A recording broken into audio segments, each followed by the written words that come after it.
Distressing emotions like anger, depression, anxiety, and loneliness can actually be toxic, so learning how to control these emotions can dramatically improve your health. One study showed that the health benefits of learning how to control toxic emotions was roughly the same as getting a heavy smoker to quit.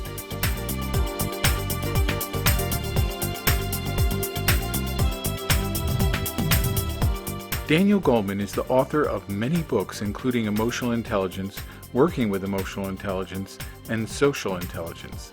These best-selling books have helped foster a broad range of research on emotional intelligence and change the way people are hired and trained in thousands of corporations and organizations around the world. Hello, I'm Daniel Goleman. In the last 2 decades, there's been a wealth of research on emotional intelligence, especially in the workplace. And what we've found is that people who are emotionally intelligent tend to be better leaders, are more productive, earn more money, communicate better, handle change better, work well as a team, and handle stress better than those who lack these skills. You can learn to better manage your disturbing emotions in 3 simple steps. 1. By becoming more aware of these emotions when they first arise. 2. By learning how to control them after they arise. And 3. By being able to empathize with emotions in others. Much of our understanding of emotional intelligence comes from new insights about the brain. Modern technology has made it possible to see how the brain works, and we now know that thoughts and ideas come from the top layers of the brain, or what we call the thinking brain, and troubling emotions like anger, frustration, and sadness come from the lower part of the brain, or what we call the emotional brain. For the most part, the upper thinking brain controls the lower emotional brain.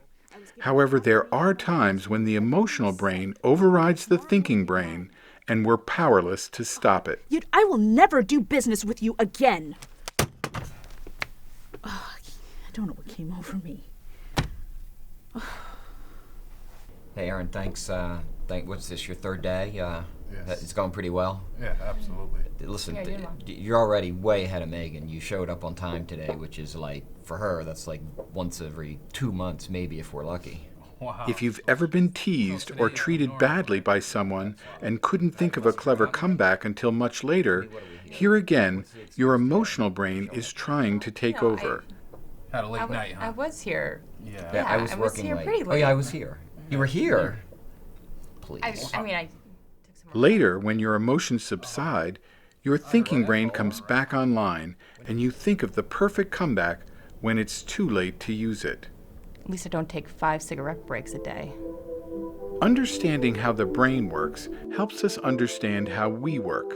There is a much faster connection between your eyes and ears and the emotional brain, and a slower, indirect connection between your eyes and ears and the thinking brain. So the emotional brain gets the incoming information before the thinking brain and leaps into action, while the thinking brain is still trying to figure out what happened.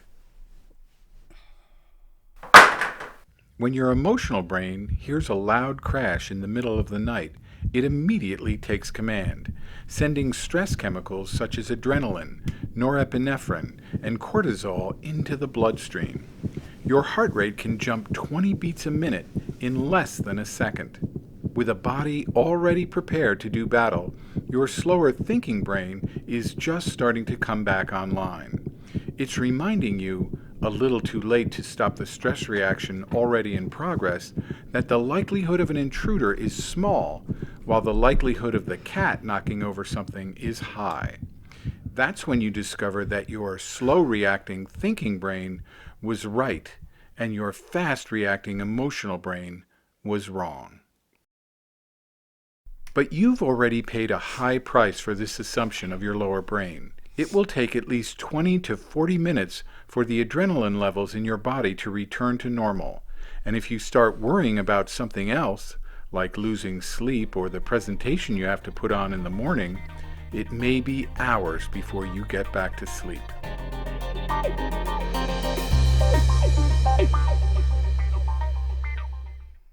When our fast-acting emotional brain reacts to perceived threats like Come on, traffic go. jams, late assignments, Where is it? people who are rude, and lost car keys as if they were real threats to our safety, it may seem like our emotional brain has taken over total control. These stressful emotions literally shut down the thinking brain just when you need it most to solve the problem that caused the stress in the first place. Emotional intelligence skills help you short-circuit this stress cycle and keep your thinking brain online in 3 important ways. 1. By fostering awareness of disturbing emotions when they first arise, you'll be able to stop an emotional overreaction while it's happening, or sometimes even before it happens. 2. By learning to self-regulate your nervous system, you'll be able to calm yourself down quickly after an emotional episode. And 3. By learning to recognize and empathize with the emotions in others, you'll be better able to insulate yourself from other people's emotional overreactions. Handling criticism and dealing with a difficult coworker or boss can be challenging. You may feel your emotions rise the minute you hear this person coming down the hall. You remember that spreadsheet But now you know that your emotional brain wants to react before your thinking brain can control it. So you need to be ready to put these 3 steps into action before your emotions incapacitate you. Step 1 is awareness. You need to be very aware of anger arising from the moment you first start feeling it. You may not be able to stop the emotion, but you won't automatically act on the emotion either. You can just watch it. Sometimes just bringing your awareness to the situation in this way tips the balance back in favor of the thinking brain and puts you back in the driver's seat of your emotions. Problem solved in 1 step. If simple awareness isn't enough to bring it under control, step 2 is to self-regulate. One way to handle an upsetting emotion is to focus on your breath. No matter what your coworker or boss says, try to focus on your breathing. Interestingly, our nervous system keeps our breathing shallow when we're stressed so we can hear better. But now you can turn the tables on your nervous system. Keep breathing steady and deep so you actually hear less. In other words, turn up the mental volume on your breathing, and that will turn down the volume on your coworker or boss. Oh, you'll still hear what he has to say, but it's as if you have a protective shield in front of you. Now we move to step 3, perhaps the hardest step on the emotional intelligence ladder. It isn't easy, but if you can do this, you'll completely diffuse the emotional bomb that's threatening to blow up in your face. I don't have time to look at every single... Try not to judge your coworker or boss. Try to see the situation from his side. Try to realize that he's got his boss on his back too. Or try to see that he's just having a bad day and this has nothing to do with you. All these thoughts can single-handedly diffuse the emotional bomb. But if you can't do any of these, at least try not to be defensive. It may be better to just listen as best you can than risk letting tempers flare. I'm sorry, Mr. Sanders. I promise I will fix this right away. Thank you. Obviously, there are times when this simple 3-step process won't work. If you have a verbally abusive coworker or boss, or your coworker or boss is always treating you unfairly, you may need to talk to someone in the HR department or even request a transfer.